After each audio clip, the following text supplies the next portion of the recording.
Golic and Wingo, ESPN Radio, ESPN2, presented by Progressive Insurance. Mike Golic Jr., Trey Wingo here with you. Hope your Friday is off to a good start. As we're beginning to see some potential signs of good news on the sporting front, the PGA Tour has announced that they will be resuming play in the first 10 days of June, with the first stop being the Charles Schwab Challenge, played at Colonial in Fort Worth. And obviously there's going to be a lot of pressure if they're the first one out of the gate to make sure they get everything correct. Yeah, and the pressure I don't think is going to have anything to do with the play. It's going to be how they handle the entire situation. And again, it is different than other sports where they're talking about the biodome for baseball. This is players flying in, flying out, going to another place, flying in, flying out. How are you? I think the key thing, and you touched on it, Mike, was how are you handling the procedure of not just the players and the caddies, but the workers that are going to have to be involved, the testing, and to make sure this thing doesn't carry on. It is all the same problems of the biodome magnified by 1,000 because you've got people coming from all over the place. And we went through this with the WWE, who, when we talked to Triple H, said they did not have a testing policy or program in place for that WrestleMania that they filmed at their training headquarters. Now for the PGA, it is going to be on them to say, all right, what do you have in place? Because it is markedly more important now with the amount of variables that are going to be involved in this. Yeah, it's one thing for the WWE to get away with that. That's not going to fly. The WWE did it in one spot for 2 days. Correct. This is constantly moving with right. people leaving where they're going back to somewhere else, and then going to the new spot. I mean, yeah, the constant testing that's going to have to go on. I'm sure a lot of people will be interested in the plan that they have. And all of that, of course, is the good news. And then the other part of this is what we learned yesterday, is that another NFL player has tested positive for COVID-19, and that is a member of the All-Decade team of the 2010s and the Super Bowl MVP of Super Bowl 50, Von Miller of the Denver Broncos, said it's problematic for Von because he has a little bit of an asthma thing and he's allergic to a lot of things. His cough wasn't the same, so he went and got tested. He'll be on NFL Live today at 2 o'clock to talk about that because he wants the message to get out there that, hey, this can happen to anybody. And speaking of the NFL, we're all in for teammates trying to make their team better, right? That's a good idea. Yeah, and we see guys recruit other guys all the time to that end. It's a pretty normal part of the process. But there's also another part of that process if you're recruiting someone in when you already have somebody there playing that position and it feels like the organization has put their weight behind him. So here's what's going on. Leonard Fournette, the Jags running back, he's making a pitch for someone who is on the open market, a former MVP as well, also playing in Super Bowl 50, someone that Von Miller sacked on more than one occasion in that game, and that would be former Carolina Panthers quarterback Cam Newton. Here was what Leonard Fournette said on First Take, making the pitch for Cam Newton to come and join the Jacksonville Jaguars. Cam went to the Super Bowl. He's a great guy. I've been on Cam for a minute now. And like I say, like I told some people that talk to me, I talk to, there's no disrespect to Minshew. You know what I mean? I'm just trying to get in the best position that as a team as we can win. And that's all that was about. Just a friendly competition because they bring out the best in people. And he's right, and Cam Newton on the Jacksonville Jaguars would be very interesting. But whenever you have to say, hey, no disrespect to blank, there is disrespect headed to blank, and that would be our Jordan mustachioed-loving friend, Gardner Minshew. It's a matter if you want to say that publicly or not, right? You can think it. You can maybe go to your own brass and say, hey, I think it'd be a great idea to have Cam. I probably wouldn't go down the road of saying it publicly, and because I don't know what good it does because the public isn't making the decision. The brass is making the decision. So there's a phone call, at this point, a phone call or a Zoom meeting, to maybe get your intentions out there. I personally, again, this isn't the end of the world. This isn't, oh my God, DEFCON 3. I can't believe he did this, but it's just something if I felt that way, I would talk to the brass and say, hey, this might be a good idea, but I just don't know if I would do it publicly. Yeah, it's a little messed up, from a teammate to teammate standpoint, especially right now, the draft week is a hard time for a lot of guys that are currently on teams because you're sitting around, and if someone is picked in the first 4 rounds at your position, they are picked to replace you in most instances. What did we see a couple of years ago? Alex Smith, who was coming off his best season, and I know you God green earthed it and everything like that. He was coming off his best season, and as soon as the Chiefs moved up to pick Patrick Mahomes, his first reaction, you could tell, well, I'm done. Yeah, oh yeah, he knew it. He had 1 year and he was done. He knew it. I mean, I have had so many friends that have sat around on draft weekend and you watch that happen and you're tracking this because this is your livelihood, and you see every year if you are not above a certain line of guy, and Gardner Minshew, for all that we loved him and for all that went well for him, is not a guy that's He's not above the that line established of guy, no. demarcation. He's not established. So he understands, especially at that position, that they could draft somebody. His job could be on the line from here on out in a number of ways. And by the way, I agree with Fournette. Yeah. I mean, to me, Cam Newton, would be the starter in Jacksonville, and Cam Newton would be the starter with the Chargers. We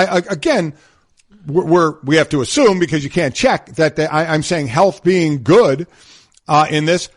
Do we have any doubt if he was on either one of those teams, he'd be the starter? I don't. No, I don't. I don't, and I think at the very least, though, like Cam is the perfect, like the teams that are the perfect spot for Cam right now are you not totally settled on your quarterback room, and would competition at the very least, if the very least you get out of Cam is competition in camp, is that going to benefit your team? Absolutely. That was Chicago, which I thought he would have been a great fit there, especially with what him and Mitch both do physically. Correct. That's the Chargers, certainly, and shame on like me for not realizing the Jags fall into that category of, yes, competition would benefit there, and you've got a team around it where if you get the upside of Cam when he is healthy and on the field, you could potentially do something. And by the way, do we think Doug Marone's on the hot seat? A little bit. Yeah. And GM David Caldwell as well. Yeah. So, I mean, this could be one of those moves that you think, okay, we can get better production here. Now, the other thing is, this is not going to happen, obviously, before the draft, because we want to see how this plays out with what both teams may be getting in terms of how the draft plays out. So I think the way we look at this from Leonard Fournette's perspective is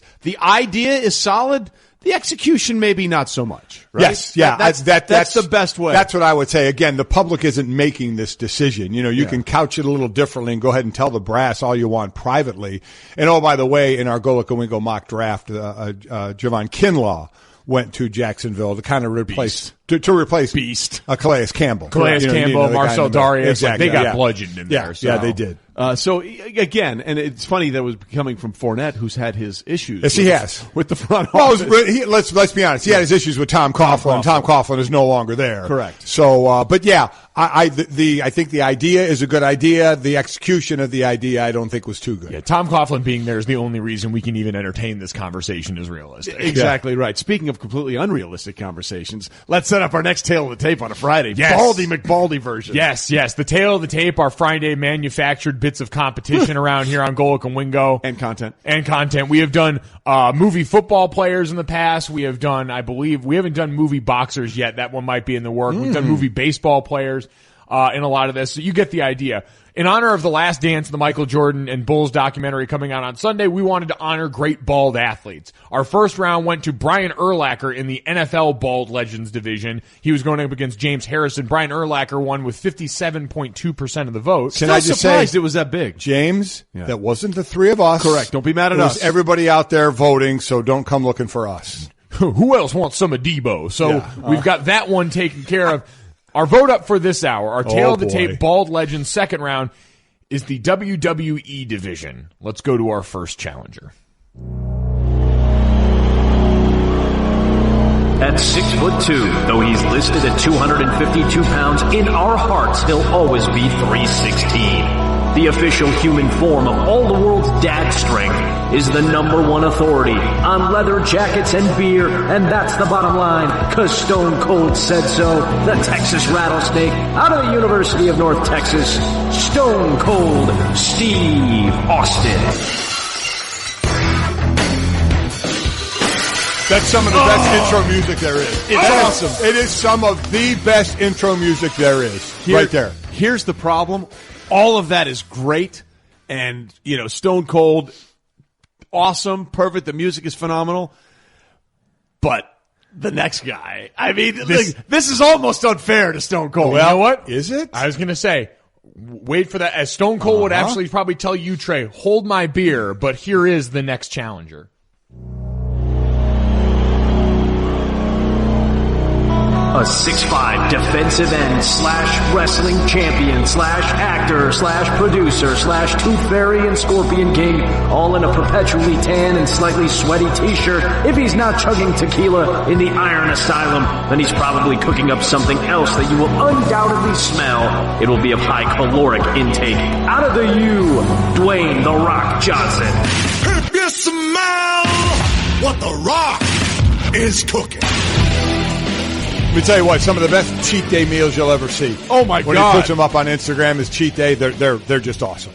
Absolutely awesome. And Trey, I'm with you. The Rock is a global icon. Global icon. He is someone I would very much like to work out with because the aforementioned Iron Asylum looks awesome. Oh, the Iron Paradise? Oh my God, it's incredible. It's unbelievable. That being said, yep. Right out of the gate, we're 1,200 votes in. A lot of votes quick. Stone Cold Steve Austin, 55.8% of the vote leads right now. I am shocked. A lot of people are holding against. The Rock did have hair early on in his WWE tenure, but he is more well known as a bald man. Without question, he's. This more is kind of the reverse Urlachers. Yeah. Okay, so basically, AKA nature. So because of that qualifier, do you think that's why Stone Cold may come out of this? Listen, Stone Cold is also incredibly popular because we put this as a WWE matchup. Yeah. The Rock was in that and still obviously is part of it. But I mean, Stone Cold is so much entrenched there, and The Rock I know is global and known globally more, but still, we know how big wrestling is, and Stone Cold, wow. Yep. So this is going to be interesting. At Golic and Wingo, go and vote for that one. I feel like this one might be one of the closest votes we've had so far. I am shocked if it's that close. So I listen, but you know what? Stranger things have happened on the interwebs, so we'll see how this plays out between The Rock and Stone Cold. This is a tough bracket one way or the other, man. That is. Wait till the finals. Yeah. Exactly. Oh, no, I don't want to see it. All right, coming up, it's lying season in the NFL, and we have a game to help you sort through all of that because, well, we have one of those here. We'll get to that next. Golic and Wingo, ESPN Radio, ESPN 2. Currently, we're all living in a time of uncertainty. But one thing that these last few weeks have made crystal clear is that we all need to look out for each other and come together to protect the things we care about, including the planet we all share. That's why Allbirds is on a mission to leave the planet in better shape than they found it. Allbirds make shoes from premium renewable materials, and they just announced the carbon emissions for all of their products before they offset them to zero. Allbirds will be listing the carbon footprint on all shoes moving forward, just like nutrition labels on food, but for your closet. Their shoes' average carbon footprint per product is equal to running 5 loads in the dryer or driving 19 miles in a car. They're committed to lowering their shoes' environmental impact over time, so they leave a better kind of footprint. Allbirds knows we can create a more sustainable future, but only if we hold ourselves accountable. With Allbirds, feel confident knowing you're wearing a shoe that's doing right by your feet and the planet. Learn more about their sustainable practices and find your pair at allbirds.com today. Trade Pros. Ferguson is committed to making business with us the easiest part of your day. Ferguson.com is designed to help run your business from the office to the job site by making your day-to-day activities easier with 24/7 account access, unmatched online inventory, and on-the-go account management. And with our Pro Plus customer loyalty program, you can earn points with every online purchase, redeemable for merchandise, event tickets, trips, and more. Sign up today at Ferguson.com. Golic and Wingo, ESPN Radio, ESPN 2, presented by Progressive Insurance. With insurance for cars, homes, boats, motorcycles, RVs, and commercial vehicles at 1-800-PROGRESSIVE and Progressive.com. That's a tag team read for a segment that it's going to involve two of our favorites in this. So we do a lot. It's lying season. We call it that, right? It is in the NFL. It is a tour de force right now of smoke screens and deception and all these things predicated on trying to get people in the draft to think you're going to do something that you're not. Doing something that you say you're going to do and then not following up on it is the central theme of Stugatz's life. Our friend in the Dan Le Batard show, Stugatz, he is a liar extraordinaire. Mm-hmm. He will change takes all the time. So he knows what these guys are going through. On the other side, we have our friend Will Kane in the afternoons here. Real comfortable radio. Who is, as he says, the beacon of truth. He is a monopoly on the truth. So I'm here to tell the truth. So in this segment, we have to decide who is here to tell the truth in Kane or the lie in Gotts. And so Stu Gotts is actually the one who helped come up with the segment called Kane or Gotts. I'm shocked that Stu Gotts helped come up with the segment about Stu Gotts. I am shocked that you are just powering through whatever pastry you are right now in Diet Coke Zero this point in the morning. It's a breakfast sandwich. I respect the hell out of it. So let's channel the energies of Will Kane as we get ready for Kane or Gotts. Oh, it feels good. It's comfortable. It feels like I'm ready to tell the truth right now. I hope you guys are ready. Well, we'll see. All right. I am ready. Let's play a little Kane or Gotts. I'm here for it. Here on Golic and Wingo. So, let's start this one off first. The Browns, according to their chief strategic officer, Paul DePodesta, are committed to building around a core group of players. Here's him addressing the Odell Beckham Jr. trade rumors from the other day. In short, I'll just say it was completely false. It's frustrating a little bit. Obviously, I think it's pretty clear that we're trying to build at this point. We've done an awful lot in free agency. We're excited about what we have a chance to do in the draft, and we're really building around a core of players that we think have a chance to be a championship caliber core. And the idea that we would take away from that core, at this moment, just doesn't make a whole lot of sense, and really not something that we're exploring at all. So. Yeah, it's completely false. All right, well, we'll decide that one, Paul. Kane or Gotts, Dad? The Browns are not looking to break up its young core of players, including star wideout Odell Beckham. I'm absolute Kane on that, and if they do, I think that it's just a horrific move. Odell is 27 years old? I mean, they have gone after it in free agency. They are trying to give Baker Mayfield every weapon they can and help the defense obviously as well. Getting rid of Odell Beckham flies directly in the face of that. So why would you trade him? I think, Trey, this is absolutely Kane. Listen, I want to be able, Kane and Abel, thank you very much, to be on board with you.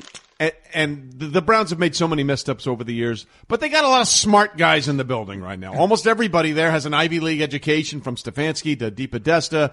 So, yeah, I am Will Caning this to death. I think he is telling the truth. I think this time the Browns are actually going to get it right and keep these players and build around them. So, yes, I am Will Caning this. I wanted to be Kane on this with you guys until you said the Browns are going to get it right, which is such a fun concept. I know, that's point. what we're fighting. We are all fighting that. But recent history against them. We'll go a clean sweep of Kane on this one. So that's our first one up. All right. Coming up next, let's head to the New York Football Giants and their new head coach, Joe Judge, talking about who the team will pick in the draft and who might actually know the most about some of those prospects. Here is Joe Judge on a teleconference earlier this week. I'm not looking to make this a vacation for anybody. We've got a lot of serious work to get done, but it is still our house. And like everyone else in America is finding out, everyone's working with their family, always present. And that's pretty true for us. I got a golden retriever sits on a couch next to me for about 15 hours a day. So, right now she could probably tell you more about who we're going to take in the first round than anybody else. All right. Kane or Gotts, Trey? Joe Judge's dog, more familiar with who the Giants are going to go with than Dave Gettleman. Love Joe Judge. Total Gotts move here. Sorry, not buying it. Forget Joe Judge. Love the dogs. Love the dog. Girl. What a good girl sitting right there all day with Joe. That's fantastic. Got to be a good girl. Hope she's getting many treats. Yeah, but this is Gotts all the way. Without question. This is Gotts all the way. I like Dave Gettleman leaning into the idea that technology is just not his bag. He's got the one computer set up on his desk leading up to the draft, a bunch of paper and binders and all this old school football guy gear. He's going full Bill Belichick. What are these analytics? I don't know what you're talking about. That being said, Joe Judge needs to lean into this. I have seen enough of those Zoom calls featuring college mascot dogs to know that this is the content that you need. You want to score some points for the organization during the draft, you let that dog make a pick. Put the good girl up there. Exactly. All right. Now let's go south. The Dolphins are going to be the center of attention for a lot of this one. Their GM, Chris Greer, said that, quote, we're going through the process just like every player. Here's him talking about Tua, Herbert, and all the other prospects in the NFL draft. They're both interesting kids. We got to know both of them through this process. Really good people, good players. They both won. For us, going through the process, they're going through the process just like with every player we've done. So, obviously being a quarterback, I know it's why everyone wants to know, but we spent a lot of time with a lot of top players, and no different with them, but they're both very talented players, both won a lot of games, and are both intelligent players that are winners. He also said on that conference call, we have an idea who we like, but again, we want to make sure that we have all the information. We have medical meetings coming up in the next couple of days. We'll finish all the information. So until we get a clear picture, we have all the information. That's when we'll set the board. So for us, it's the same process we've had every year. Complete Gotts. They know exactly where they're going right now. They've the work. And now, unless they're sneaking in for a medical check? Unless this soundbite was taken 3 months ago. It was not. Okay. Then I'm Gottsing this and saying that I believed all the first part of it of saying what they said about the quarterbacks. but I also believe they know exactly what direction they are going. You've got to be kidding me. Oh, wow. No well way, done. no chance, no how. Stu Gotts is swimming in these waters. Thank you, Cliffy. So Gotts all the way. Gotts. This is actually like obviously Will Kane is the truth in this one. Stu Gotts is the false in this one. But in this case, this is the most Gotts one ever because he's keeping his options open in this one. He's playing it close to the vest. He's not letting other people know. And we all think he's lying because we think he knows who he's going to take. Correct. It could be the ultimate Stu Gotts, though, of just waiting and see at the last minute who everyone thinks you should take and then going with the crowd move. The Stu Gotts special. And this isn't a bad lie because we don't expect him to tell us who he's going to take, but we all think he knows who they're going to take. Exactly. Yeah. All right, Golic and Wingo here on ESPN Radio, ESPN2, playing our favorite new game, Kane or Gotts. I am so in on this game. I think it's the best thing we've done in years. Will Kane, a monopoly on the truth. Stu Gotts, a monopoly on lies and manipulation. So we continue to find out which of the NFL front office personnel are telling us the truth or feeding us bull during lying season leading up to the NFL draft. Let's go out west. The Raiders GM Mike Mayock preparing for the draft unlike anyone else. Here is him on his conference call earlier. I kind of laughed because everybody's talking about this virtual draft and how high tech it is. If you could see my living room right now, it's the ultimate in low tech. I've got 5 huge whiteboards, and I probably have 1,000 magnets with names on them all over the place. So I kind of feel like I'm sitting in the middle of a 1976 draft room, and it's kind of back to the future. But you're 100% right. As far as the process is concerned in the draft, see, now I have the image of Mike Mayock's like room, kind of like from Always Sunny, like Charlie's like board, the beautiful mind board with the strings everywhere connecting all these guys. As soon as a trade happens, it's all going to be in a tizzy. Dad, Kane or Gotts on Mike Mayock's old school draft. Mike Mayock is not prepared for the upcoming draft. Oh, saying he's not prepared, that's complete Gotts. He's prepared. He just prepares in different ways. He's going to have to understand the technology of it, but that doesn't mean you throw out everything. I mean, instead of going to something on his computer that has a layout of all the players, he has a whiteboard. So what? I would probably do something like that as well, something tangible that I can manipulate easier than trying to do it on the computer if he struggles at. But to say he's not ready, I think that's complete Gotts. What do I have with me today at my feet right now for a segment later on today? A large binder full of draft notes. Yeah, that doesn't mean I'm not prepared. It just means I'm prepared differently. Right. There's no way he's not prepared. And you know what? He's doing what he should be doing to prepare. And then I'll go, hey, IT guy, see this information? Make it work for me. He is 100% prepared. Like you, Mike, not buying your, I'm just an old man who doesn't understand this technology. No, not buying it. The make me a bicycle clown of NFL. Yeah, exactly right. All right. Bills GM Brandon Beane got on a conference call earlier this week and talked about the state of their division and who or who not may still be the favorite. The team to beat in the East is the Patriots. And until somebody beats them, they are the team to beat. And as long as Bill Belichick's there, you're talking about probably the greatest head coach of all time that was paired with the greatest quarterback of all time. So until we beat them, we've done nothing, and we got our work cut out for us. Now, this was earlier this month.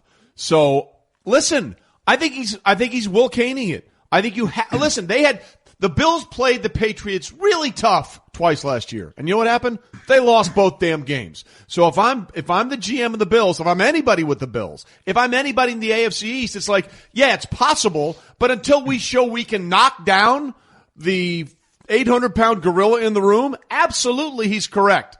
They are still the team to beat until someone actually takes it from them. I say Will Kane. I say Gotts all the way. He can say that all he wants, but you can't tell me in a private moment at home when Tom Brady left for Tampa Bay, he didn't scream into the pillow. He didn't just go, yes, he's gone. Okay, now you have put an image in my head that I did not want. Well, I know. I'm sorry. Woohoo! Made a couple of calls to his really close friends. Say, he's gone. We're going to take it now. He's gone. His text stream I would like to see. I would like to see his group text. He's gone. He's so happy. I'm gone. Ding dong, the witch is dead. Yeah, this is 100% unmitigated Gotts in all this one. Wow, I'm the only one. Yes. Until you do it, you haven't done it. No. So I'm with him. Yeah, whatever. With him. Will Kane all the way. They're going to go ahead and did it. All right. That is another exciting lightning round of Kane or Goss. We like that. We We try like and Kane or dispel. Goss. Can we do this all the time? We like this. It's perfect for right now because there is so much bleeping lying. Yeah, there is. It'll be interesting, after the draft is over. Sort this one out. Mistakes were made. On so many levels. Yeah, yes, It'll it will. be very interesting after the draft is over. I mentioned the draft starts Thursday. Yes, ABC, you did. ESPN, and the NFL Network. You can catch it all. It's going to be wonderful. All right, coming up, speaking of lying, was Michael Jordan lying when he said he was worried about his image in the upcoming documentary, The Last Dance? Really? Michael worried about anything? We'll get to that after SportsCenter. All right, the NBA had its Horse Challenge finals last night, and it was Mike Conley beating Zach LaVine. Mike Conley, so through this, beat Tamika Catchings and then Chauncey Billup in the semis, and then he beat Zach LaVine to win this and netted more than $200,000 in support of coronavirus relief response efforts. So that is fantastic. So Conley gets it done. He, again, the only one of the contestants that had an in-house, down in his basement, his own court. That's with 5 years and $153 million. Remember, Mike Conley at one point was the highest paid player in the NBA. Ultimate home court advantage. And it paid off. Going to pay off tonight for Sabrina Ionescu at about 7:01 as the WNBA draft is tonight. New York Liberty are on the clock. In fact, they have 5 picks, including the number 1 pick in the top 15. Is that the greatest job It's ever incredible. by a general manager? Absolutely the greatest incredible. job. So she is going to be the number 1 pick. She recorded NCAA record 26 triple-doubles. The only Division I player to go 2,000 points, 1,000 rebounds, and 1,000 assists. Ionescu joined Mina Kimes on the ESPN Daily and was asked about potentially being the number 1 pick. Let the level head go the other way at 7:01 tonight because it's 7 Eastern on ESPN is the WNBA draft on ESPN and the ESPN app. How about Seattle Storm Sue Bird will be on the coverage for the draft as well. She also joins us at 8:10 Eastern this morning. On this day, April 18th, 1983, Nolan Ryan strikes out his 3,500th batter of his career. He'd end his career with an MLB record 5,714 Ks. Yikes. SportsCenter is brought to you by Barbasol. Barbasol is now better than ever, America. Try the new Ultra Grip can from Barbasol, now equipped with a protective cap and rust-proof aluminum bottom. You're looking good, America. You're shaving with Barbasol. These are the breaks. Break it up, break it up. Golic and Wingo with you, ESPN Radio, ESPN2. Glad you're with us. Presented by Progressive Insurance. By the way, the Phil Jackson voice in there? Yeah. We created it. Really? Kind of a whisper. Yeah. Everybody wanted to be. It's just tremendous. I mean, look, for a certain generation of sports fans, Mike, that you and I are in, this is so our wheelhouse. Yeah, it is. Can't wait. I'm curious to see those that aren't in our wheelhouse, how they'll respond to it, because this Bulls team in The Last Dance, the 10-part documentary, starts 9 o'clock Eastern Sunday night on ESPN, is going to be looked at differently depending on where you are in your sports fandom and I think age. Hearing from Jordan himself, he's worried that the younger generation is going to go, they're going to think I'm a jerk. Yeah. Listen, in other words, you know what they're going to learn? You know, that Mamba mentality that another generation talks about? It started with Michael Jeffrey Jordan. I mean, Kobe just took that and took it to another level. But that's the thing you find out about elite athletes. To be that kind of a killer, you know, an assassin in your sport and just singly focused, you kind of have to be a little bit of a bleep. Well, it's interesting. So I want to play this. Tony Kornheiser on PTI talked a lot about that yesterday, about the idea of Jordan being worried about his image. Here's that. So let me try and distill this down. Michael Jordan is worried that he's going to come off looking mean.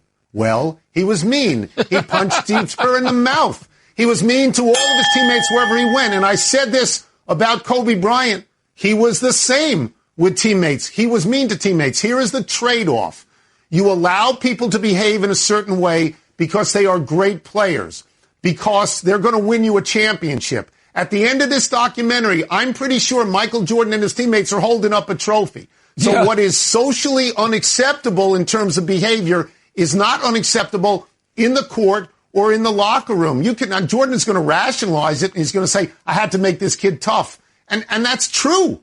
All of what Jordan said is true, but sure, he was mean, and many, if not most, of the great ones are. Yeah, exactly. Like, It's true. Is it? Yes. Yeah. I know a lot of great players who weren't so mean. There are some. Okay. You're going to mention Reggie. Oh, there's Reggie White. There's Wayne Gretzky. I mean, Jerry Rice. Joe Montana. LeBron James now in the current James. NBA. I mean, there's plenty of players.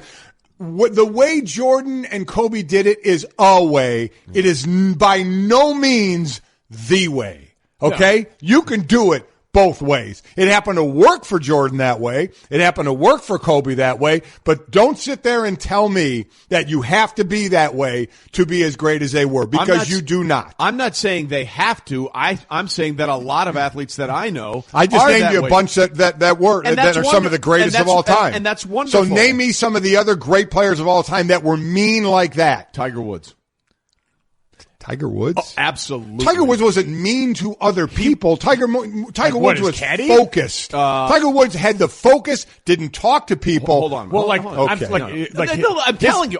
People will tell you, he didn't care about your feelings in any way, shape. Okay. He wanted to go out there and kick your bleep. But I will say this. Those are his competitors. Yes. Like, that's who you're supposed to want to do. We're talking about guys on your own team. Yeah. And that's the difference here. Like, Tiger, if Tiger's berating his caddies, which, like, that all could be very possible. Tiger could be a very hard guy to caddy for, but that's the difference of in individual sports like golf, tennis, and all these things. You can be like that towards everybody else because that's who you're supposed to be. Roger like Federer. It's that. Well, but very nice guy. Very nice, but a killer on the court. Come on, you know what we're talking about. No, I don't. But no, like I don't think the individual sports count in this because I you're think always they're going tougher, against other people. Like, I'm talking about dudes that are like this on their teammates. And there are plenty of those guys on that. Like, listen, for as genial as he was, Peyton Manning in his own right was a very hard guy. Now, I don't know if he was mean, and this is like the difference in this is you hear guys all the time, like, listen to Kevin Love and Chris Bosh and all those guys. Yeah. Playing with LeBron James is hard. Yes. It's hard for different reasons. He might not be on you and punch you in the face in the same way, but it's, to me, less about that. Like, I hate when we assign character traits to greatness because you just lump it in with success in a way that's convenient when it works. Because there were plenty of guys that were mean cusses who didn't win a ball in nothing. That's absolutely and it doesn't true. net you because it's not the important thing. It's the sole focus on all that. It's the understanding of the expectation is so high, and that's what guys around LeBron James always talked about was we knew the standard because we had him was so high that it drove the rest of us kind of crazy. Right. Whatever works for you to get there is what's necessary. But you're right. There are other people that do it the other way. Randy Moss was a tough guy to get along with, and he's in the Hall of Fame. We mentioned James Harrison. You mentioned Peyton Manning. Tom Brady, for all his TB12 and all that kind of stuff, I mean, he will wear you out. I guess is what degree we're talking about, because everybody to a point will get on a teammate. Yeah. I mean, even Reggie got on a teammate occasionally, but that doesn't mean he was a mean guy. Jordan, that was him all the time. So I'm not talking about occasionally being tough on somebody. I'm talking about that being your moniker. Yeah. And I'm just saying, I think I can give you more examples of guys that weren't Jordan-esque from that part of it and were still great players. So I don't want it to be lost there. Man, that's the way you got to be if you want to be the greatest of all time. It is not. And I want to be clear. I didn't say that's what you have to be. What I said, I've seen that characteristic in a lot of the guys who are not just great players, considered to be the greatest of all time. I mean, there's that infamous Monday night game with Peyton where he's mic'd up, and all week long against the Rams, they'd practice in the red zone. We're going to run the ball. We're going to run the ball. We're going to run the ball. And he went down there and called 3 straight passes, and they had to kick a field goal. And Jeff Saturday and him went at it. But again, Trey, that's different. That's one argument. Okay. Well, I mean, I give you plenty, but I can give you plenty of those examples. There was a time right before the first Super Bowl with the Colts. They went up there and Peyton got up and said, "Hey, I don't want any kids on my floor. I don't hear your kids run around. This is a work trip." And people were like, "You need to step off for a second here because you're talking about our families and all this kind of stuff." So it does work. I mean, you're right. Yeah. Are you going to say Peyton Manning was a mean cuss to his teammates in the era of Michael Jordan or Kobe Bryant? No, in that same vein, not to that level. Yeah. But my point is, there are very happy-go-lucky guys, like you mentioned, that appear one way, but when it comes down to it, they can be a little nasty. Well, see, and again, I think we make the mistake of assigning character traits to greatness. Like those ones, when it talks about personality traits to greatness, I don't think those ever hold up. It's about an approach. It's more about a singular focus. And sometimes does that go along with that? Like we see that outside the world of sports, quite frankly, where when you border on genius in a subject, you can tend to be a little abrasive to some people. But I mean, Michael Jordan punched the guy in the face. That's a line of demarcation. Yeah. But I guess that's what I mean is a teammate, by the way. I tend to be more, there's not one way you've got to be, but there's an approach that you got to have, an attention to detail and a standard for the way that things are done that ultimately is the way. Whatever works for you works for you. And a guy really quickly that was very tough on the practice field on that side was Dan Marino. Oh, yeah. Dan Marino was a tough on himself and on others if they weren't doing it right. Dan Fouts famously wore a hat that said MFIC in practice.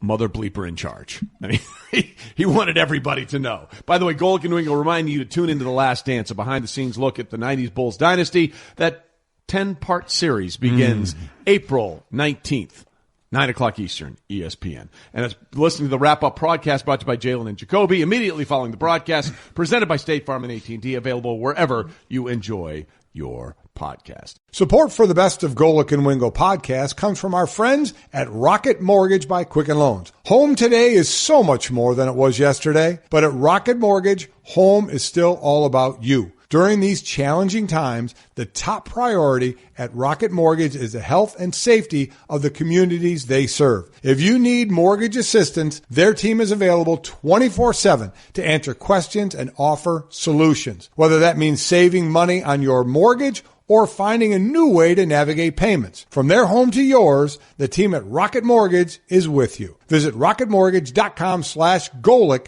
to learn more. Call for cost information and conditions. Equal housing lender, licensed in all 50 states, NMLSconsumeraccess.org, number 3030. Today's horoscope brought to you by Geico. Gemini, you may find yourself struggling with alertness today. That's because you stayed up last night, celebrating the hundreds of dollars a year you could save by switching to Geico. Your struggle will continue well into the afternoon during Philip's status meeting, in which you'll say, "No, Philip, I wasn't snoring. I have severe seasonal allergies." Your presentation was riveting. Well played, Gemini. Geico. 15 minutes could save you 15% or more. Wingo here on ESPN Radio, ESPN2. Let's get you caught up on a little bit of what is trending.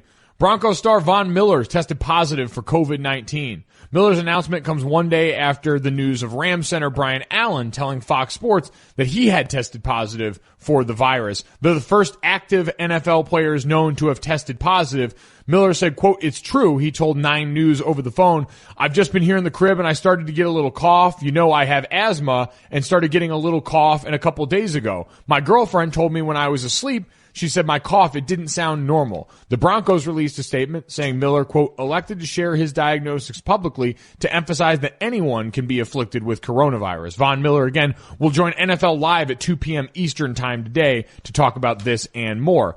Meanwhile, in the NBA, we go horse. Mike Conley defeats Zach LaVine in the final to win the NBA Horse Challenge on ESPN, which he should because he's got a ball in the home gym. Conley, after toppling WNBA legend Tamika Catchings in the first round of the traditional playground game, ousted retired guard Chauncey Billups in the semis on Thursday night, and then beat LaVine in the final to win the crown. Conley's victory netted more than $200,000 in support of coronavirus response efforts. So great news there from a pretty cool event that a lot of people came together to make work really well. And in news of returns, the PGA plans to return in mid-June. Quote, this is from Andy Pazder, quote, "We are very confident we'll be able to play in the second week of June." He's the PGA Tour's chief of tournaments and the competitions officer. Though everyone is fully aware of what Pazder called a, quote, "thirst for live sports in this country," the tour executive maintained that this announcement didn't signal that the tour was rushing back to satiate that desire. "We're simply announcing the resumption of our schedule. We're only going to do that when we're sure it will be safe and responsible to do that. And if a byproduct of that is that golf fans and sport fans in general are excited about tuning into the Charles Schwab Challenge on June 11th, that is great." That last statement sounded so much like something that Stu Gotts would say. It is unbelievable. And that is what's trending, brought to you by Redbox. Enjoy early access to theatrical movies from the comfort of your home. The home premiere of Trolls World Tour is now available at Redbox on demand, and my goddaughters loved it. Stream it today on any of your favorite devices. How much is that saving some parents? Oh, my God.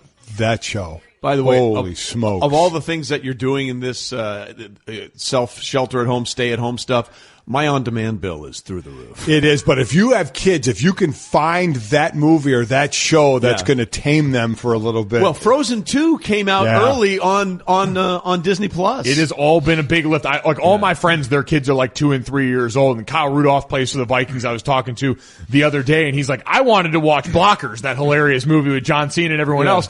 I got vetoed. He has 2 3-year-old daughters. Yeah, that ain't working. One of whom's my goddaughter. He goes, we got vetoed, so we're watching Trolls World Tour now, which they loved. There and you everyone go. enjoyed. They're big Trolls fans love in that. house. Kyle, welcome to the rest of your life.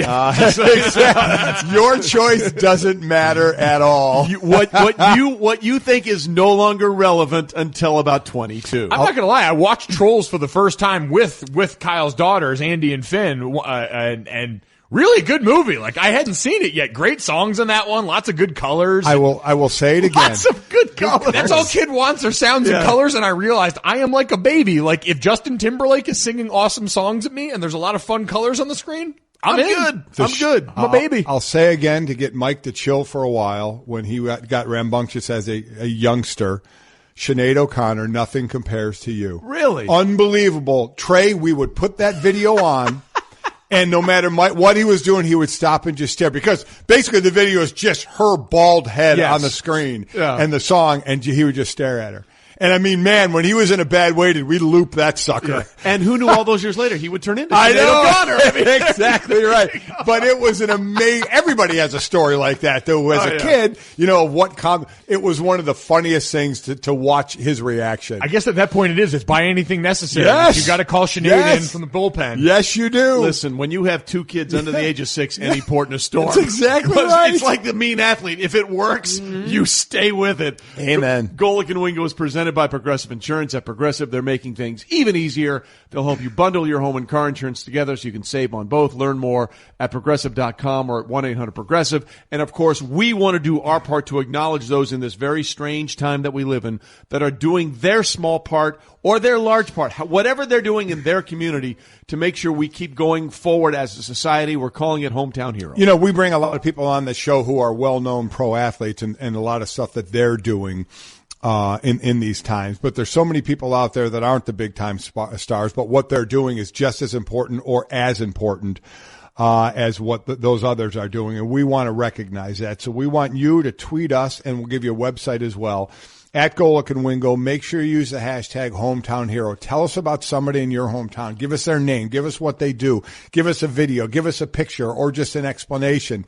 Give us all the info you can to us so we can blast it out to the country that says, hey, this person is doing this in this community around the country above and beyond and helping in these tough times right now.